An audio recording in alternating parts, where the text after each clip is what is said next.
Hey there everybody, Parasite here, and welcome back to Let's Play Metroid Dread.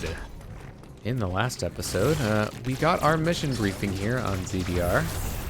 There are apparently not Metroids, X-Parasites, that's the one. Somewhere on the planet, and we've been sent to investigate, because there were, E.M.M.I sent here, and they are, not doing their job. I would say they're slacking off, but they're definitely working. They're just working to capture me instead. So, we're just gonna run away. As you do. Oop, got that. I won't save at every single save point, but, I will try to do it where it's appropriate.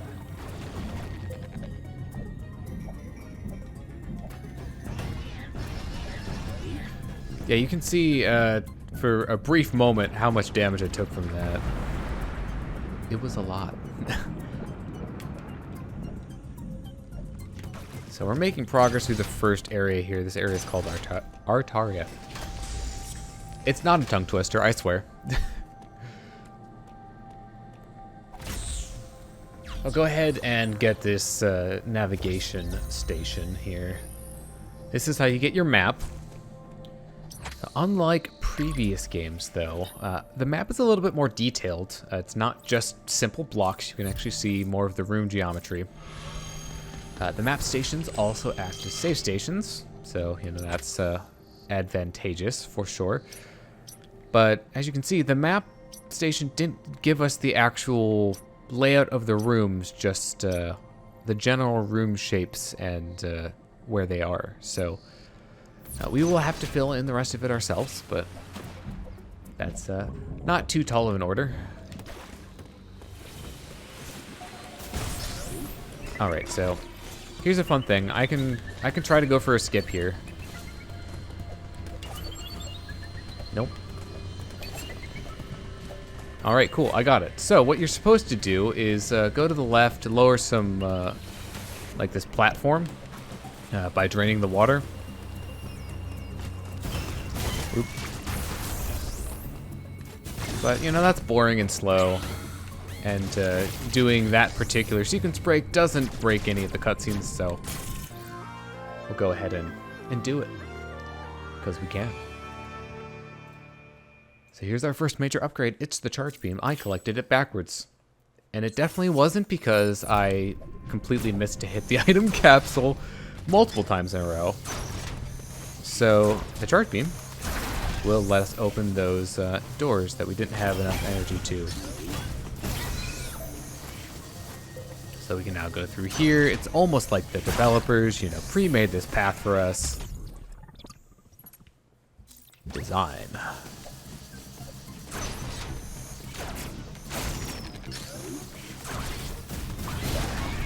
Playing it safe with this guy because I guess I have 199 health now, so that's cool. Definitely better than only having 99. It's double, you might say. So we're climbing back up through this area that we went through before, but we can now go through here, which we actually have to, because the other way was blocked off. We do not yet have the ball of morphing, which means we can't go through that gap anymore. Which I almost forgot to mention, we have a slide. Oh, cool, you actually went to the right side. That is what I want to happen. If the E.M.M.I goes to the left side there, you'll have to awkwardly kind of work around it. Which is possible. I've certainly done it on multiple occasions, but not something you really want to do. Alright, well, we did not actually get new navigation here, but this is a new room. So this room is infamously referred to as the David Jaff room because he did not realize that you could shoot the ceiling there and was complaining about it. Excessively.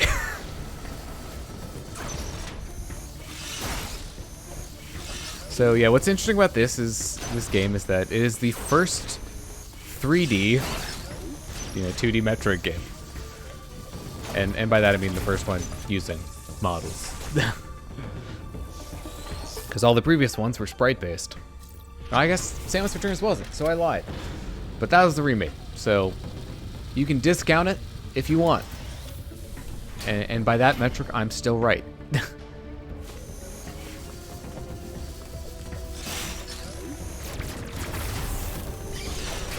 So, game's going to explain what we just did here.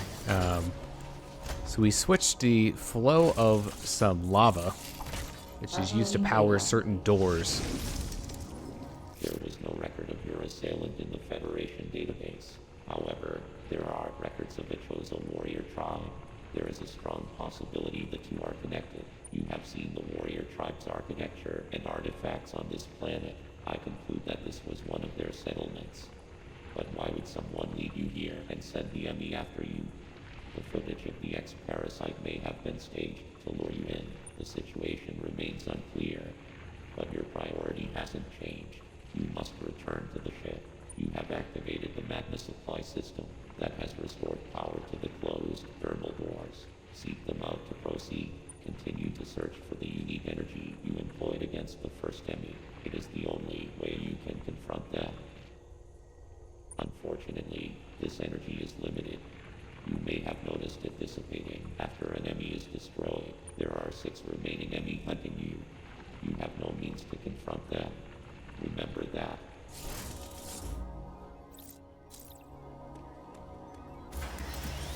All right, well, so you can see the path of the lava thanks to these handy pipes in the background.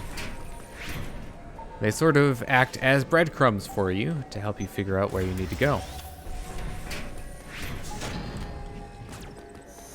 So, did a little skip there. Basically just made it so that I didn't have to climb back up. Normally you'd slide down there and have to jump back up to get to this room.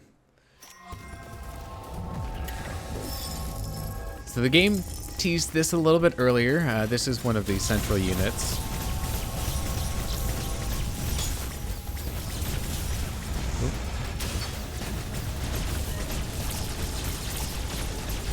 So you have to break the shell off them first. Then once the core is exposed, you can shoot it with pretty much anything. The shell is only damageable with missiles and charge shots, at least for now.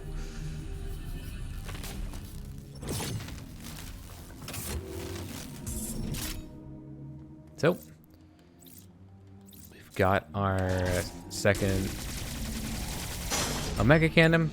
This door is a little bit different. It had a protective shell on it.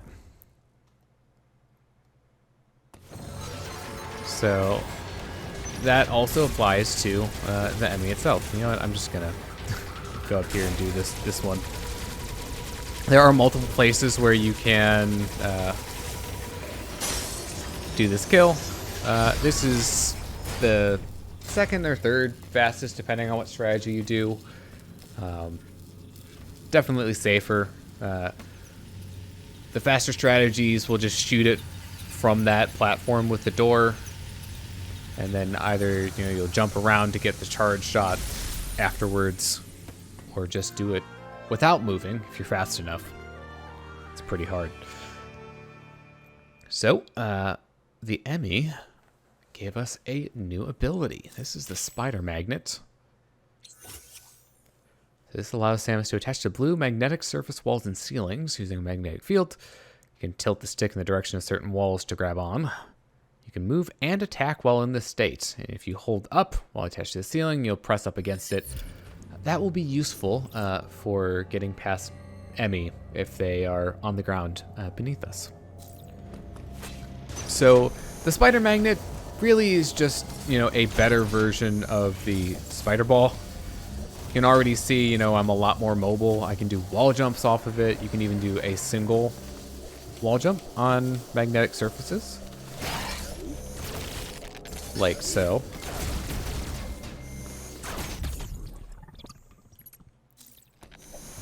So, it's got all of the advantages of the Spider Ball with fewer of the downsides. It's still not terribly fast, but you know, it's better.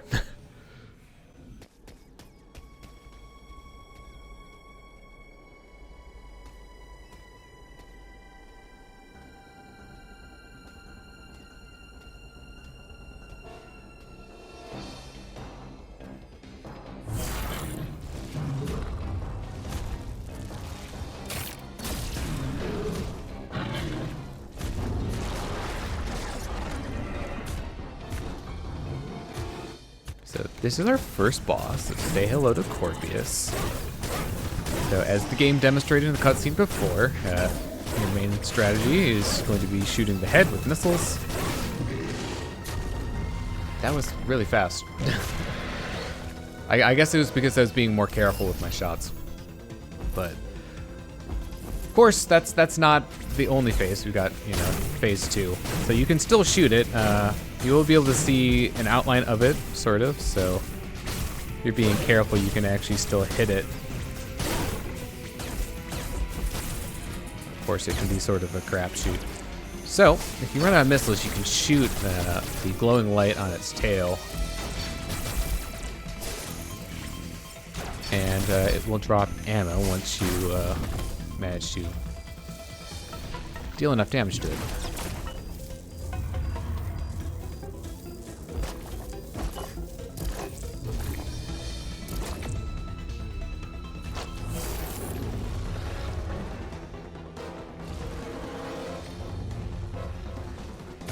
Alright, so we're kind of trapped here, but we can slide under it. And if we do a counter, we get this fancy schmancy counter animation.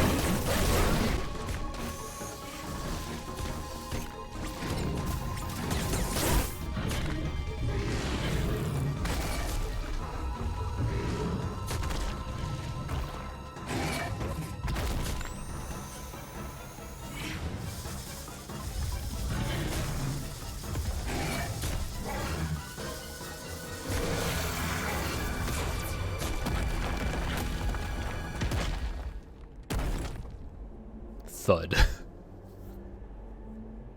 So one thing that I really love about this game, and I will be talking about this more as we go through it, is it has some absolutely stellar animation for Samus and the bosses. Like the way that she just holds up the charge shot and, you know, fires it in its face. like she doesn't even consider it on her level. So, for beating Corpius, we get another new ability, the Phantom Cloak. This is an Aeon ability that renders Samus invisible to enemies by refracting light. She can also move silently, albeit at slower speed. With full Aeon, press in the right stick to activate, press right stick again to deactivate, and will slowly be consumed while this ability is activated. Moving or firing weapons while activated will consume additional Aeon. Once all Aeon has been depleted, the Phantom Cloak will consume regular energy instead. Should it deplete energy to 1, it will automatically deactivate. After deactivation, Aeon will begin to recharge automatically once Samus makes any actions. The ability cannot be activated again until the Aeon is full. So, this game does have Aeon like Samus Returns does, but it uses it pretty differently. So you can already tell from this ability that it just recharges it when not in use. So you don't have to worry about getting Aeon from enemies anymore. You just use the ability. You know, you have to wait a little bit. It's more of a cooldown timer is what it is.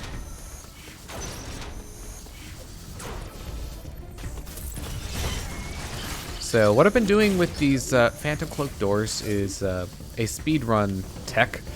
So if you slide and then activate the Phantom Cloak, you will continue the slide, but still get the Phantom Cloak activation and be able to go through the door. Since walking with the Phantom Cloak on is slow,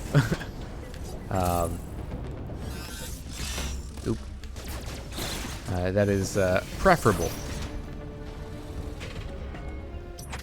to actually just walking through the door.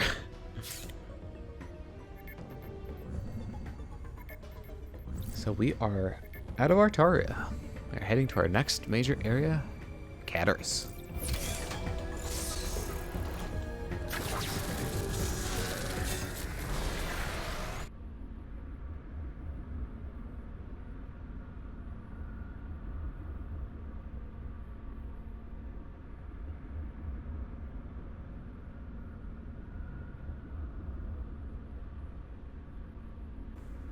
The one downside of this game is that, the loading screens are fairly long.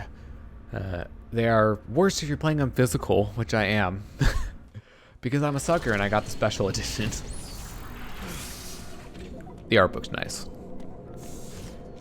So the game's gonna pull a little trick on us here. If we try to go to the right, we won't be able to progress. I'm gonna take the bait, if only for a moment. We actually have to shoot walls again to get through. Nobody tell David Jaff. So, those enemies right there are kind of annoying to deal with, unless you use the counter. So, you'll see me using that to deal with them most of the time. At least in the early game here. CPR appears to be powered by thermal energy. Magma is pumped from the planet's interior and routed from there. I have located the central routing system for the magma. It is here in Cataris, Samus. Your current suit cannot protect you as you explore Cataris. The extreme heat of the lava is too much for it. Under no circumstances should you enter high temperature areas. I know the shuttle somewhere above here. Use it to find a path forward. There is one other thing to discuss. It is your new Phantom Cloak ability. The Phantom Cloak prevents the E.M.M.I from detecting you. Thus far, your only option was to run. Now, bypassing them is also an option. Use this to reach your objective. Note that using the Phantom Cloak severely decreases your mobility, and direct contact with an E.M.M.I will still result in capture. It is up to you whether to hold your position. Just be aware of your surroundings. The Phantom Cloak is useless. Once an E.M.M.I sees you, you will need to evade capture until it gives up pursuit. The Phantom Cloak can remain active after your aim has been depleted. It will consume your life energy instead. Consider it a desperate measure. Remember, it cannot drain your energy down to nothing. Judicious use of this technique will improve your probability of survival. But of course, the best thing you can do to survive is just not get in their line of sight in the first place, but it happens. Sometimes it's unavoidable.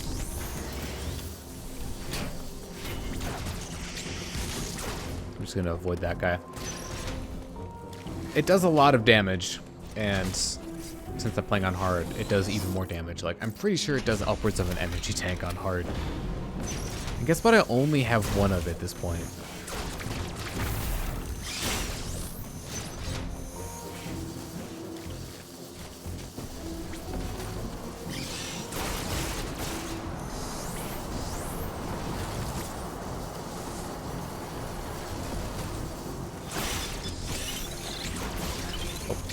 Just progressing here through Cataris. Lots of enemies around, but nothing we can't handle.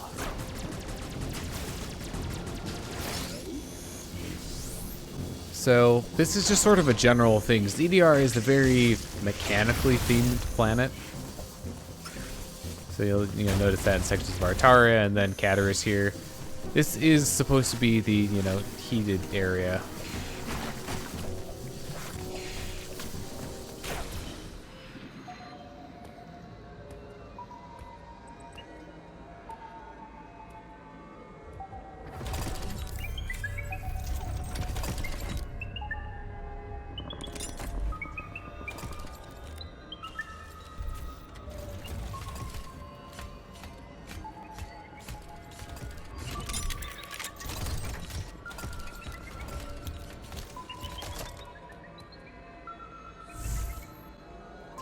Clever camera trick there. This E.M.M.I, as you can tell, is a little bit different. And I got the bad spawn, which is awesome. So where are you going?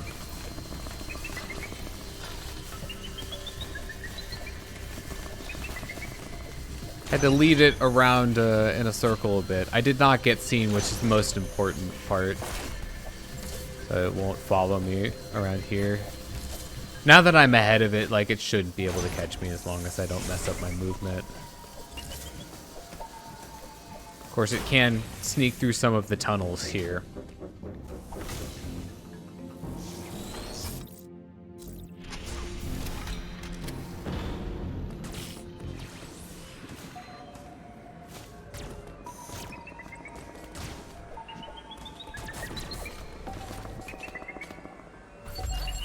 Nope, you're going up here.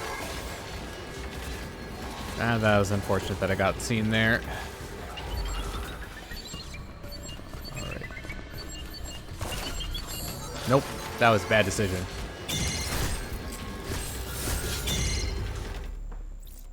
Well, there's a demonstration of what the E.M.M.I can do if they catch you. So, you'll get 2 opportunities to parry. One with the claw there, the other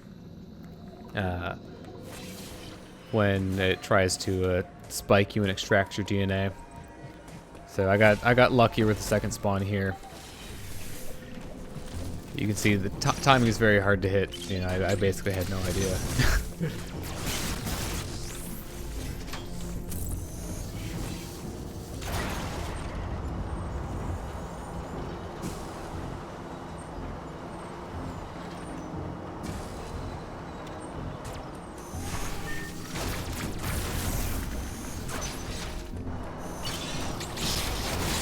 So we just activated this gear here, which allows us to get up by riding the platform. And then sneaky little thing that I'm doing here is by aiming up, I actually just made that door above us open up, which you won't be able to see until later. So that's what happens if you mess up the slide into Phantom Cloak. So I did the cloak a little too late there. Actually, I think I'm going to stop here. Seems like a good place to end the episode. Thank you very much for watching this episode of Let's Play Metroid Dread. I've been Redix Parasite, signing out.